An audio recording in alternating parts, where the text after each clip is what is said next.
Wow!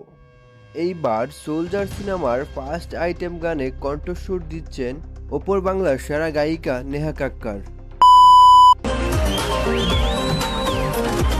दीवाने रुक जा तेरा हमसे सामना है आँखों से छू ले छूना हाथों से मना है গত 10ই আগস্ট মেগাস্টার শাকিব খান তার ভেরিফাইড ফেসবুক পেজে 'সোলজার' সিনেমার অফিসিয়াল পোস্টারটি পাবলিক করেন। অ্যান্ড ইতিমধ্যে 'সোলজার' সিনেমার শুটিংয়ের অনেকগুলা শর্ট ক্লিপ সামাজিক যোগাযোগ মাধ্যমে অনেক ভাইরাল হয়। সেখানে শাকিব খানকে দেখা যায় এক ভিন্ন রূপে। God is one, life is one, number one, Shakib Khan.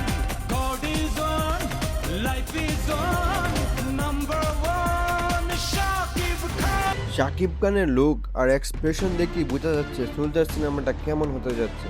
And সামাজিক যোগাযোগ মাধ্যমে আরও জানা যাচ্ছে যে 'সোলজার' সিনেমার ফার্স্ট আইটেম গানে কণ্ঠস্বর দিবেন নেহা কাক্কার। সো গাইস, আপনার মতে 'সোলজার' সিনেমার আইটেম গানে নেহা কাক্কার কণ্ঠস্বর দিলে কেমন হবে সেটা অবশ্যই কমেন্ট করে জানিয়ে দিবেন। बेजिया हर सितारा मेरे बिन इश्क है बेसहारा